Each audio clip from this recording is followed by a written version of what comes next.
Chapter 5 towards green energy. Energy क्या है? काम करने की क्षमता को हम ऊर्जा या एनर्जी कहते हैं। Energy is an ability to produce a change and the capacity to do work. Energy के कौन कौन से अलग फॉर्म्स है? Potential energy, kinetic energy, light energy, heat energy, sound energy वगैरह एनर्जी के डिफरेंट फॉर्म्स हैं।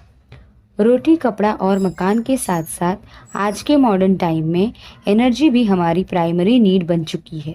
आज हम जो भी करते हैं हर चीज़ में एनर्जी का इस्तेमाल करते हैं। Law of conservation of energy के अकॉर्डिंग एनर्जी को ना बनाया जा सकता है ना ही खत्म किया जा सकता है, लेकिन इसे एक फॉर्म से दूसरे फॉर्म में कन्वर्ट ज़रूर किया जा सकता है। तो अब हम जानेंगे वो सारे सोर्सेस के बारे में जिसके इस्तेमाल से इलेक्ट्रिकल एनर्जी को बनाया जाता है, सारे मेथड्स और प्रिंसिपल्स और उनके फ़ायदे और नुकसान के बारे में। इसके अलावा जानेंगे क्या होता है ग्रीन एनर्जी या हरित ऊर्जा। ज़्यादातर इलेक्ट्रिकल पावर प्लांट्स बेस्ड होता है इलेक्ट्रोमैग्नेटिक इंडक्शन के प्रिंसिपल पर, जिसे इन्वेंट किया था सर माइकल फैराडे ने। इस प्रिंसिपल के अकॉर्डिंग जब कभी भी किसी कंडक्टर के आसपास का मैग्नेटिक फील्ड चेंज होता है तो उस कंडक्टर में पोटेंशियल डिफरेंस जनरेट होता है। चलो इसको ठीक से समझते हैं। एक सर्कुलर कॉइल लो और इसके दोनों एंड को कनेक्ट करो एक गैल्वेनोमीटर से, ताकि पोटेंशियल डिफरेंस को मेजर किया जा सके। ध्यान रहे सर्किट में कोई एनर्जी सोर्स ना हो। शुरुआत में गैल्वेनोमीटर 0 रीडिंग शो करेगा। कॉइल के आसपास के फील्ड को दो तरीके से चेंज किया जा सकता है। केस 1, अगर कंडक्टर स्टेशनरी रखकर मैग्नेट को रोटेट किया जाए तो कंडक्टर के अराउंड फील्ड चेंज हो जाता है। अब एक बार मैग्नेट लो और उसके नॉर्थ पोल को कॉइल के अक्रॉस मूव करो। तुम्हें गैल्वेनोमीटर के पॉइंटर में डिफ्लेक्शन नजर आएगा, जो बताता है कि कॉइल में करंट जनरेट हुआ है। अब अगर मैग्नेट को कॉइल से दूर ले जाओगे तो फिर से गैल्वेनोमीटर में डिफ्लेक्शन दिखेगा, लेकिन ऑपोजिट डायरेक्शन में। केस 2, अगर मैग्नेट स्टेशनरी हो और कंडक्टर मूविंग हो तब भी कंडक्टर के आसपास का फील्ड बदल जाता है। अब अगर बार मैग्नेट को रेस्ट पर रखकर कॉइल को मूव किया जाए तब भी गैल्वेनोमीटर में डिफ्लेक्शन दिखेगा। सो इससे साबित होता है कि दोनों ही केस में कंडक्टर के अक्रॉस पोटेंशियल डिफरेंस क्रिएट होता है। इसी प्रिंसिपल पे बेस्ड पावर जनरेटिंग मशीन को इलेक्ट्रिकल जनरेटर कहते हैं। ऐसे बहुत बड़े जनरेटर्स यूज़ किए जाते हैं कॉमर्शियल पावर जनरेशन प्लांट्स में। जनरेटर के मैग्नेट को घुमाने के लिए टरबाइन का यूज़ किया जाता है। टरबाइन में ब्लेड्स लगे होते हैं। जब कोई लिक्विड या गैस को टरबाइन के ब्लेड्स पे फ्लो कराया जाता है तो फ्लो में मौजूद काइनेटिक एनर्जी के चलते ब्लेड्स रोटेट होने लगता है। ये टरबाइन इलेक्ट्रिक जनरेटर से कनेक्टेड होता है। टरबाइन ब्लेड्स के रोटेट होने से इलेक्ट्रिक जनरेटर भी रोटेट होने लगता है और करंट प्रोड्यूस होता है। इस मेथड को हम कुछ इस तरह रिप्रेजेंट कर सकते हैं। Electromagnetic induction based electric energy production के लिए हमें एक जनरेटर और टरबाइन के साथ साथ एक प्रॉपर एनर्जी सोर्स की ज़रूरत होती है। टरबाइन को घुमाने के लिए अलग अलग एनर्जी सोर्सेज का यूज़ किया जाता है और इसीलिए different types of power generating stations होते हैं। अलग अलग पावर स्टेशंस के लिए अलग अलग डिज़ाइन के टरबाइन का यूज़ किया जाता है। Thermal energy based electric power stations. इस मेथड में टरबाइन को स्टीम की मदद से घुमाया जाता है, जिसके लिए पानी को बॉयलर में कोयले की मदद से बॉईल किया जाता है। हाई टेम्परेचर और प्रेशर का स्टीम इसमें प्रोड्यूस होता है और यही काइनेटिक एनर्जी टरबाइन के ब्लेड्स को घुमाता है और जनरेटर में इलेक्ट्रिकल एनर्जी प्रोड्यूस होता है। स्टीम फिर से पानी में कन्वर्ट हो जाता है और कंडेंसर से कूलिंग टावर में ठंडा होकर फिर मोटर की मदद से बॉयलर में रीसर्कुलेट होता है।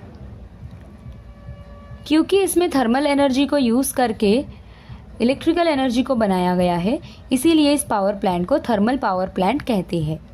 थर्मल पावर प्लांट्स में कोयले में मौजूद केमिकल एनर्जी का कन्वर्जन इलेक्ट्रिकल एनर्जी में होता है। इसके स्टेप से chemical energy in coal is converted to thermal energy, then it again converted to kinetic energy in steam and then kinetic energy in turbine and finally into electrical energy.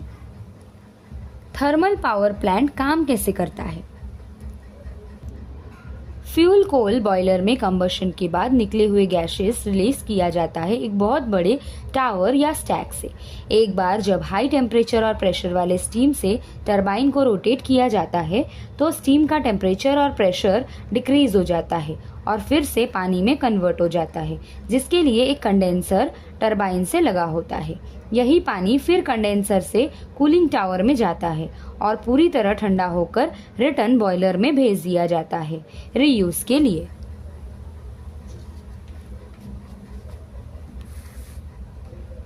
भले ही आज thermal power generation सबसे ज़्यादा होता है, लेकिन इसके कुछ problems भी है।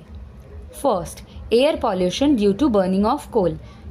कोयला जलाने से green house gases like carbon dioxide, sulphur oxide और नाइट्रोजन ऑक्साइड एमिट होते हैं, जो हमारे हेल्थ के लिए हार्मफुल है। Second, soot particles are released. Due to this, respiratory system related problems may arise. Third, the reserves of coal are limited. इसीलिए future में कोल की कमी का सामना करना पड़ सकता है। न्यूक्लियर पावर प्लांट में भी स्टीम टरबाइन का ही यूज़ किया जाता है, लेकिन यहाँ यूरेनियम और प्लूटोनियम जैसे रेडियो एक्टिव एलिमेंट्स का न्यूक्लियर फिशन से हाई टेम्परेचर और प्रेशर प्रोड्यूस किया जाता है। इसी एनर्जी का यूज़ करके टरबाइन को घुमाया जाता है, जिससे जनरेटर में करंट बनता है। यहाँ न्यूक्लियर एनर्जी कन्वर्ट होता है थर्मल एनर्जी में, thermal energy kinetic energy of steam में, और फिर काइनेटिक एनर्जी इन टरबाइन, और फाइनली इलेक्ट्रिकल एनर्जी बनता है। तो आखिर न्यूक्लियर फिजन होता कैसे है? जब न्यूट्रॉन यूरेनियम 235 के एटम से टकराता है तो यूरेनियम में एब्जॉर्ब हो जाता है और यूरेनियम 235 का आइसोटोप यूरेनियम 236 बन जाता है। क्योंकि यूरेनियम 236 हाईली अनस्टेबल होता है, इसीलिए ब्रेक होकर बैरियम और क्रिप्टॉन के एटम में कन्वर्ट हो जाता है।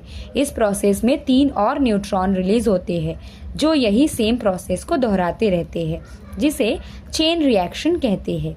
प्रोसेस ऑफ फिजन में न्यूट्रॉन के साथ साथ 200 मेगावोल्ट एनर्जी भी रिलीज होता है।